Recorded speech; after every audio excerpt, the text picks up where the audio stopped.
जन जन की आंखों के सपने लेके चले, उम्मीदों को देखो कैसे नए पंख लगे। वंदे मातरम, वंदे मातरम। भारत माता की जय।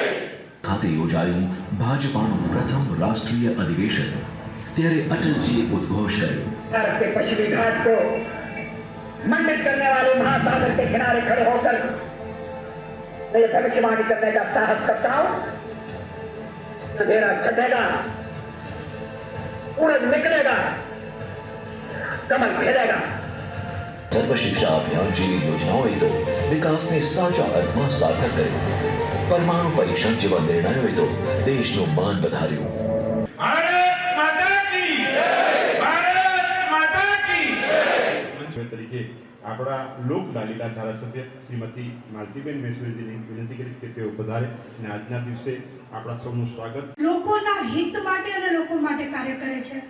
આપણે સૌએ ટૂંક સમય પહેલા જ અહીંયા એક શોર્ટ ફિલ્મ નિહાળી અને શોર્ટ ફિલ્મના જે રીતે આપણે જોયું કે આપણા પહેલા પૂર્વની સરકારોએ જ્યારે જે કાર્યો કર્યા કે નિર્ણયો લીધા એ ફક્ત અને ફક્ત પોતાની પાર્ટીને શું હિતવાય છે એના માટે લીધા, પોતાના માટે શું હિતાવહ છે એના માટે લીધા અને પોતાનું જ ગ્રોથ કઈ રીતે થાય, પોતાનું જ કઈ રીતે આગળ વધે એ માટે જ સતત કાર્ય કર્યું અને જેના કારણે આપણો દેશ જે હું માનું છું કે અત્યારે જે સ્થાને છે એ જો કાર્ય પહેલાથી દેશ આઝાદ થયો એના પહેલાથી જ કરવામાં આવ્યું હોત તો ખરેખર આજે આપણો દેશ એ સમગ્ર વિશ્વમાં સર્વોચ્ચ સ્થાન ઉપર હોત।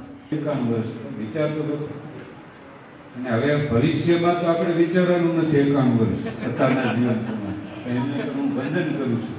51 વર્ષ પછી પણ એમની તંદુરસ્તીને વંદન કરું છું। પાર્ટીમાં નાનામાં નાનો કાર્યકર શું કરી રહ્યો છે એ મંચસ્થ જે પણ હોદ્દેદાર હોય મુખ્ય ઉગા તમે પ્રયત્ન કરો તો સફળતા તમને 100% મળે। વિશ્વાસ અને શ્રદ્ધા છે કે તમને જે ભારતીય જનતા પાર્ટીએ જે જવાબદારી સોંપેલી છે એમાં નિષ્ઠાપૂર્વક એ જવાબદારી નિભાવશો અને જે ભારતીય જનતા પાર્ટીએ આપણને કામ સોંપેલું છે એ કામ પૂરું કરશો એવી પૂરી શ્રદ્ધા અને વિશ્વાસ છે।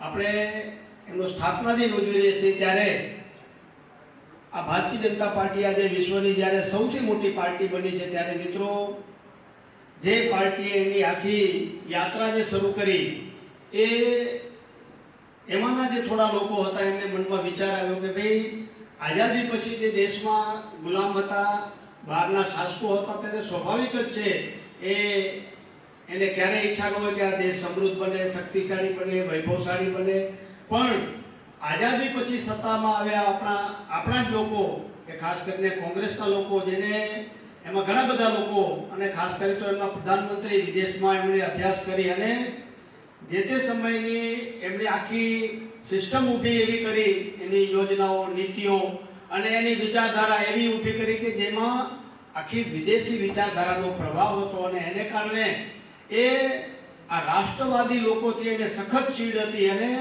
રાષ્ટ્રવાદી કોઈ પ્રવૃત્તિ કરતું, કામ કરતું કોઈ માણસ મળે તો એને એ ગમે એટલી યાતનાઓ, પીડા આપવામાં એને ક્યાંય કોઈ જોશ ન હતો અને આ રાષ્ટ્ર ક્યાંય આગળ ન વધે એવા પ્રકારના એક ષડયંત્ર એ પાર્ટીના જે આગેવાનો કર્યા। 1857ના બરવા પછી ઇંગ્લેન્ડમાં બેઠી રાણીને એમ થયું કે એક કોરમ હોવું જોઈએ જે પ્રજાના પ્રશ્નોથી આપણને વાકેફ કરે। જો પ્રજાના પ્રશ્નોથી વાકેફ ન રહી તો બરવા થાય। નજીકથી તમને કીધું સતત લોકોની વચ્ચે રહેવાનું કામ કરવું। આ કોંગ્રેસે ન કર્યું એટલે જ ગઈ। આ કોરમ એટલે કોંગ્રેસની સ્થાપના એલએન હ્યુમ ને એની પેશન્ટને બધા ભેગા થઈને કરી। થોડાક ભારતીયોને લીધા સાથે લોકોના પ્રશ્નો જે છે લોકો પાસેથી જાણે અને સત્તાધીશોને કહે અને થાય એ નિરાકરણ કરે જેથી કરીને બરવા ન થાય, અસંતોષ ન થાય। આ કોંગ્રેસનું કામ અંગ્રેજોની સમસ્યાઓ હળવી કરવાનું હતું. જેણે ક્રાંતિકારીઓ સાથે પણ થોડુંક કામ કર્યું, કોંગ્રેસ સાથે પણ થોડુંક કામ કર્યું, એને સંતોષ ન થયો, એને એમ થયું કે આ બધું નિરાકરણ નથી, આઝાદી તો મળી જશે,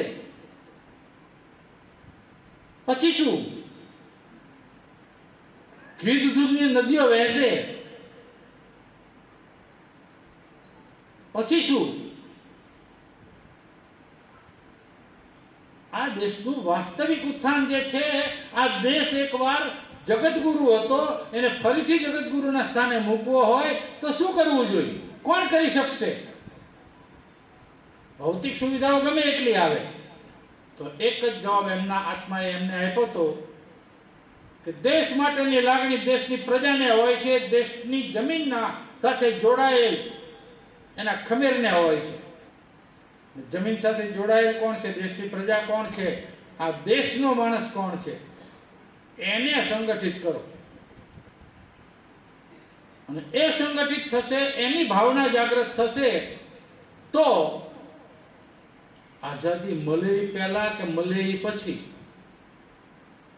દેશનું ઉત્થાન થશે. માર્ગદર્શન આપ્યું છે, હું સૌથી વિશિષ્ટ આભાર એમનો વધારે માનીશ કે ખૂબ સુંદર મજાનું એમણે માર્ગદર્શન આપ્યું છે.